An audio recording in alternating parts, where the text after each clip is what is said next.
پہنچانے والے میری تنظیم کے ہی آدمی ہیں اور میں اس تنظیم چارہ گھر کا سربراہ ہوں اور تمہیں یہاں پر پڑوسی ملک میں جاسوس سمجھ کر لایا گیا تھا۔ ہماری اس تنظیم کا اصول ہے کہ اگر اس سرزمین سے غداری کرنے والے کو ہم کبھی بھی معاف نہیں کرتے، لیکن تمہاری کہانی سننے کے بعد میں تمہاری بات پر یقین کر چکا ہوں، اس لیے اب تم آزاد ہو۔ اگر کہیں جانا چاہتے ہو تو جا سکتے ہو، اگر یہاں پر رہنا چاہتے ہو تو اپنی آزادی سے رہ سکتے ہو، گھومو پھرو، اگر کسی بھی چیز کی ضرورت ہو تو ضرور بتا دو۔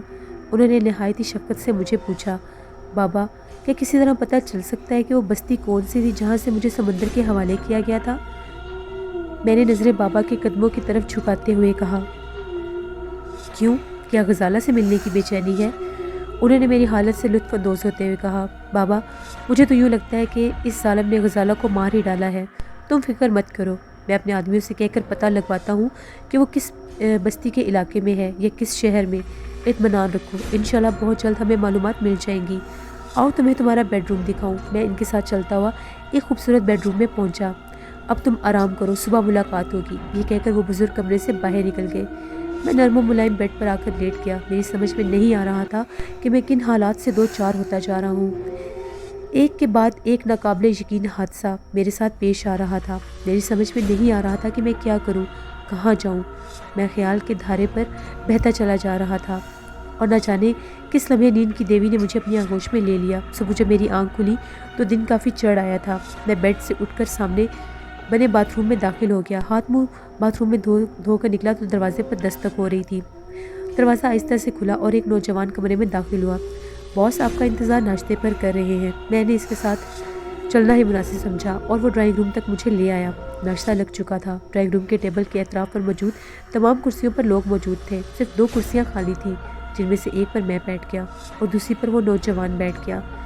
میرے یہاں پر مالک یا نوکر والا حساب نہیں ہے۔ اس تنظیم کے لیے ہم سب برابر کام کرتے ہیں۔ جتنے لوگ یہاں بیٹھے ہیں سب اس تنظیم کے لیے کوئی نہ کوئی قربانی دے چکے ہیں۔ ان سب کے مشترکہ فیصلے سے مجھے تنظیم چارہ گھر کا سربراہ بنا دیا گیا ہے اور یہ لوگ میرا حکم بالکل اسی طرح مانتے ہیں جیسے کوئی بچہ اپنے باپ کا حکم مانتا ہے۔ بزرگ نے مجھے اپنی تنظیم کے بارے میں تفصیل بتاتے ہوئے کہا، راجو جب تک ہمیں اس بستی کے متعلق کوئی اطلاع نہیں مل جاتی تم اسے بمبئی کی سیر کرواؤ، اسے آس پاس رکھو۔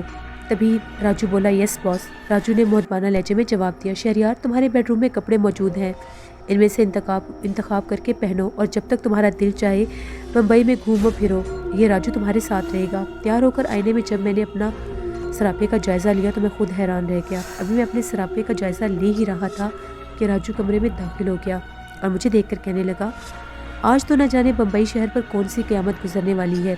اس وقت آپ کسی شہزادے سے کم نہیں لگ رہے، اور تمہارا اپنے بارے میں کیا خیال ہے؟ میں نے اس کے مذاق سے محفوظ ہوتے ہوئے کہا، کیوں آپ ہم غریبوں کا مذاق اڑا رہے ہیں جی؟ اس نے مسکراتے ہوئے کہا۔ پھر ہم بیڈ روم سے باہر نکل کر پورچ میں آ گئے۔ راجو نے ڈرائیونگ سیٹ سنبھال لی، اس کے ساتھ والی سیٹ پر میں بیٹھ گیا اور ہم بمبئی کی سڑکوں پر آ گئے۔ کیسا تضاد تھا، ایک رات پہلے میں اس گاڑی میں قیدی کی حیثیت سے تھا اور اس وقت میں اس گاڑی میں اس طرح سے بیٹھا تھا جیسے اس گاڑی کا مالک ہوں۔ راجو میرے ساتھ تیسرے دن سے تھا۔ شہریار چلو آج تمہیں ایک نئی جگہ لے کر چلتا ہوں جہاں تمہارا دل بہت خوش ہو جائے گا۔ 2 دن کی رفاقت میں راجو مجھ سے کافی زیادہ بے تکلف ہو گیا تھا۔ ابھی کوئی نئی جگہ باقی ہے؟ میرا لہجہ اتنا معصومانہ تھا کہ وہ کھلکھلا کر ہنس پڑا۔ راجو کی صورت میں مجھے ایک اچھا اور پرخلوص آدمی میسر تھا، وہ میرا دوست بھی تھا۔ اس کی رفاقت میرے لیے دن بدن اچھے ہوتی جا رہی تھی اور میرے دن بہت اچھے گزر رہے تھے۔ اب تک ایک پرخلوص اور بے لوث دوست ہی ثابت ہوا تھا۔ کار ایک جھٹکے سے رکی تو میں خیالات کی دنیا سے باہر آ گیا۔ آؤ، راجو نے مجھے مخاطب کرتے ہوئے کہا۔ ہم پیدل چلتے ہوئے ایک خوبصورت سے علاقے میں داخل ہو گئے۔ یہاں فلیٹوں کی بالکنیوں پر لڑکیاں کھڑی تھیں، اپنی طرف آنے کا اشارہ کر رہی تھیں۔ راجو سب کو نظر انداز کرتا ہوا مجھے علاقے کے بالکل آخری کونے پر لے کر پہنچ گیا۔ یہ مکان دوسرے بنے تمام مکانوں سے زیادہ خوبصورت اور کافی بڑا تھا۔ راجو مجھے لے کر مکان میں بنے ہال میں داخل ہوا۔ یہاں راگ رگ کی محفل جمی ہوئی تھی۔ شہر کے بہت رئیس لوگ تکیے سے ٹیک لگائے بیٹھے رقص اور سرور کی محفل سے لطف اندوز ہو رہے تھے اور سب وہاں لطف اندوز ہو رہے تھے۔ ہم تقریباً 2-2.5 گھنٹے تک اس محفل میں بیٹھے رہے اور لطف اندوز ہوتے رہے۔ ابھی میں راجو سے اٹھنے کے لیے کہنے ہی والا تھا کہ میں نے ایک شخص کو ہال میں داخل ہوتے دیکھا۔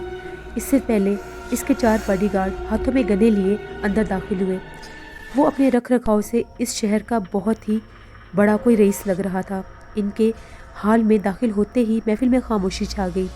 اس نے نظریں گھما کر چاروں طرف دیکھا تو لوگ اس کے دیکھتے ہی اٹھ کر باہر جانے لگے۔ راجو نے بھی اٹھنے کی کوشش کی لیکن اس نے اپنے ہاتھ سے اشارہ کر کے راجو کو اٹھنے سے منع کر دیا۔ وہ یوں حیرت سے مجھے دیکھ رہا تھا جیسے اسے میری دماغی حالت پر کوئی شبہ ہو۔ اب صرف میں اور راجو تھے۔ تبھی اس نے ایک دم سے کہا، کیوں بے راجو، کیا اپنی اوقات بھول گیا ہے جو ابھی تک یہاں پر بیٹھا ہے؟ ٹائیگر، وہ میرے ساتھ میرا مہمان تھا، راجو نے ہکلاتے ہوئے جواب دیا۔ تجھے پتا ہے نا جب ٹائیگر یہاں آتا ہے تو کسی کو یہاں رہنے کی جرت نہیں ہوتی۔ اب تم ہی بتاؤ، تم یہاں پر بیٹھے رہے، تمہیں کیا سزا دینی چاہیے؟ ٹائیگر، آئندہ ایسا نہیں ہوگا، راجو نے آنکھیں چپکاتے ہوئے کہا۔ میری سمجھ میں نہیں آ رہا تھا کہ آخر راجو اس سے اتنا خوفزدہ کیوں ہے۔ وکرم ٹائیگر کسی خون خوار چیتے کی طرح گھرایا۔ اس کی لاش کا تحفہ اس کے باس کو بھجوا دو تاکہ آئندہ ان لوگوں کا کوئی آدمی میرے سامنے آنے کی گستاخی نہ کرے۔ چاروں باڈی گارڈ میں سے ایک راجو کی طرف بڑھنے لگا۔ جیسے وہ راجو کے قریب آیا، میرا دایاں ہاتھ فضا میں لہرایا اور اس کے ساتھ ہی دوسرے ہاتھ والی گن پر میں نے قبضہ کرنا چاہا۔ دوسرے نے اپنی گن کو پہلے اوپر کیا اور میں نے ایک بار پھر ہاتھ لہرایا تو گن کا پچھلا حصہ وکرم کی کھوپڑی پر پڑا اور وہ کراتا ہوا فرش پر گر گیا۔ اس کے فرش پر ڈھیر ہوتے ساتھ ہی میں نے راجو پر چھلانگ لگا دی اور اس کو گھسیٹتا ہوا کافی آگے لے گیا۔ میں نے راجو سے کہا، جلدی چلو یہاں سے، اگر دیر ہو جاتی تو ٹائیگر کا دوسرا آدمی ساری گولیاں راجو کو مار دیتا اور اس کے جسم میں اتر چکی ہوتی۔ ٹائیگر اپنے آدمیوں سے یہ کہہ رہا تھا کہ جلدی کرو، ان کو مار دو۔ تبھی میں نے کہا، اپنی گنیں نیچے پھینک دو ورنہ دوسری صورت میں تمہیں زندگی سے ہاتھ دھونے پڑیں گے۔ میں نے گن کا رخ ٹائیگر کی طرف کرتے ہوئے کہا، اس حرکت کا انجام جانتے ہو نا تم؟ ٹائیگر نے کسی خونخوار کتے کی طرح گھراتے ہوئے کہا، انجام کی پرواہ مجھے نہیں ہے، جو کہہ رہا ہوں فوراً عمل کرو، تمہاری بھلائی اسی میں ہے۔ یہ گن مجھے دے دو اور یہاں سے خاموشی سے چلے جاؤ، تمہیں میرے یا میرے آدمی کے ہاتھوں کوئی نقصان نہیں پہنچے گا۔ ٹائیگر نے اپنا لہجہ نرم کرتے ہوئے کہا۔ میں نے ایک باڈی گارڈ کا نشانہ لے کر فائر کر دیا، وہ ادھر ہی ڈھیر ہو گیا۔ اس بیچارے نے تمہاری وفاداری میں پوری ہوشیاری کی کوشش کی تھی۔ اس کے باقی دونوں باڈی گارڈ بھی سہم گئے، انہوں نے ہتھیار قالین پر پھینک دیے۔ راجو، ہتھیاروں کو اٹھاؤ۔ میرا لہجہ اتنا سخت تھا کہ راجو جیسا شخص بھی تھر تھر کانپنے لگا اور سہم گیا۔ خاموشی سے ہتھیار اٹھا کر واپس میرے پاس آ گیا۔ صرف ایک لمحہ، بس ایک لمحہ میں نے راجو کو دیکھا تو ٹائیگر کی طرف سے غفلت برتی۔ اسی موقع کا فائدہ اٹھاتے ہوئے اس نے مجھ پر چھلانگ لگا دی۔ اس کے بعد تو اس نے مجھے گھونسوں اور لاتوں پر رکھ لیا۔ اس کی لاتیں بہت تیزی سے میرے جسم پر پڑ رہی تھیں اور مجھے کچھ کرنے کا موقع نہیں مل رہا تھا۔ اچانک ہی میں نے اس کی لاتیں روک کر اس کا گریبان پکڑ لیا اور اس کو اٹھانے کی کوشش کی۔ اس کا ہاتھ میرے ہاتھ میں آ گیا۔ ٹائیگر، آج تک تو نے جو کچھ کیا ہے، اب تو کچھ بھی کرنے کے لائق نہیں رہے گا۔ میں نے اس کے دائیں ہاتھ کو گھما کر اس کی کوہنی سے اتنی زور سے ضرب ماری کہ اس کا ہاتھ کی ہڈی درمیان سے ٹوٹ گئی اور اس کا ہاتھ کوہنی کے پاس سے یوں جھول رہا تھا جیسے بے جان ہو گیا ہو۔ ابھی وہ دائیں ہاتھ کی تکلیف سے سنبھل ہی نہیں پایا تھا کہ میں نے اس کا بایاں ہاتھ بھی توڑ دیا۔ ٹائیگر، اب کیا ارادہ ہے؟ کیا دونوں ٹانگیں بھی توڑوانی ہے؟ میں نے حقارت سے گھورتے ہوئے سے کہا۔ ٹائیگر بولا، نہیں، خدا کے واسطے مجھے معاف کر دو۔ وہ حسدانی انداز میں چلانے لگا، آئندہ اگر راجو کی طرف تمہارے یا تمہارے کسی آدمی نے آنکھ اٹھا کر بھی دیکھا تو عبرت ناک انجام ہوگا۔ میں نے اسے دھمکی امیز لہجے میں کہا، نہیں، ایسا نہیں ہوگا۔ وہ گڑ گڑایا، لیکن تم کون ہو؟ میں شیرو دادا ہوں۔ راجو مجھے یوں دیکھنے لگا جیسے میں کوئی انسان نہیں ہوں، کوئی اور مخلوق ہوں۔ پھر اسلحہ تھامے ہم لوگ گاڑی میں آ کر بیٹھ گئے۔ راجو نے ایک بار پھر ڈرائیونگ سیٹ سنبھالنے کی کوشش کی تھی مگر میں نے اس کو ایسا نہیں کرنے دیا اور خود ڈرائیونگ سیٹ سنبھال لی۔ زندگی میں پہلی بار ڈرائیونگ سیٹ سنبھالی تھی، لیکن میرا انداز بہت ہی ماہ ناز تھا۔ میں ایسے ڈرائیونگ کر رہا تھا جیسے میں بہت بڑا ماہر ڈرائیور ہوں۔ یہ تم بیوہ عورتوں کی طرح کس بات کا سوگ بنا رہے ہو؟ میں نے راجو کی طرف خاموشی سے دیکھا اور خاموشی توڑی۔ میری بات سن کر وہ چونکا۔ شہریار، تم ٹائیگر کے بارے میں نہیں جانتے، سارا بمبئی اس سے ڈرتا ہے۔ بمبئی کے بڑے بڑے دادا لوگ اس سے بھتہ دیتے ہیں۔ پولیس نے کبھی آج تک اس پر ہاتھ نہیں ڈالا۔ جس علاقے میں یہ رہتا ہے وہاں کوئی عام انسان جانے کا نام بھی نہیں لیتا اور